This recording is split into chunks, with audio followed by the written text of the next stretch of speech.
MLA ticket ఇస్తున్నాడో కూడా తెలియని భ్రమలో ఉన్నాడు.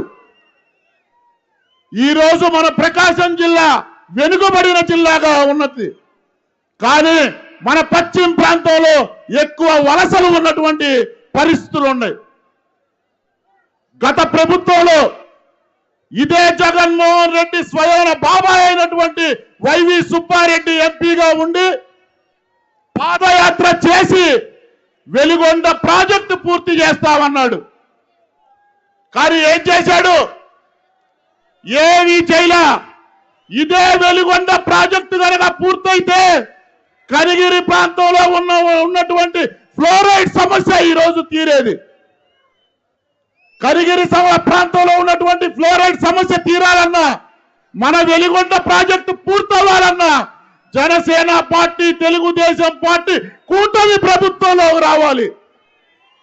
మన జిల్లాలో ఉన్నటువంటి వలసలు ఆగాలన్నా ఈరోజు రాష్ట్ర వ్యాప్తంగా కూడా చూస్తున్నాం.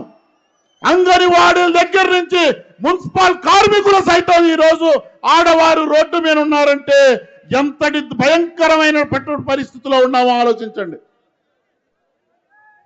మనం రాష్ట్ర భవిష్యత్తు కోసం పొత్తు పెట్టుకుంటే మన రెండు పార్టీల మధ్య లేనిపోయిన చిచ్చు పెట్టి ఏదో నానా రాద్ధాంతం చేస్తున్నటువంటి ఈ జగన్మోహన్ రెడ్డి ఎన్నికలకు వచ్చే ముందు ప్రతిసారి కూడా ఏదో ఒకటి కోడి కత్తితోనో బాబాయి మట్టర్తోనో డ్రామాలాడే ఈ సైకో రెడ్డి మనం రాష్ట్రం నుంచి తరిమే విధంగా, అలాగే ఈ జిల్లాలో ఉన్నటువంటి ముఖ్యంగా వెనుకబాటుతనానికి కారణమైనటువంటి బాలినేని శ్రీనివాసులు రెడ్డిని, వైవి సుబ్బారెడ్డిని ఇద్దరు నాటకానికి తెరదించి ప్రకాశం జిల్లాలో ఉన్నటువంటి 12 నియోజకవర్గాలు కూడా జనసేన టీడీపీ కూటమి కైసవం చేసుకునే విధంగా మనందరం కూడా కలిసి పనిచేసి రాబోయే రోజుల్లో జనసేన పార్టీ, తెలుగుదేశం పార్టీ ఆంధ్ర రాష్ట్రంలో ప్రభుత్వాన్ని స్థాపించి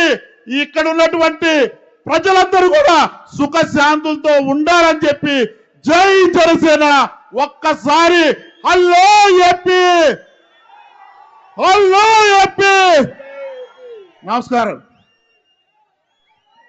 కనిగిరి నియోజకవర్గం మాజీ శాసనసభ్యులు, తెలుగుదేశం పార్టీ ఇన్ఛార్జ్ ముక్కు నరసింహారెడ్డి గారిని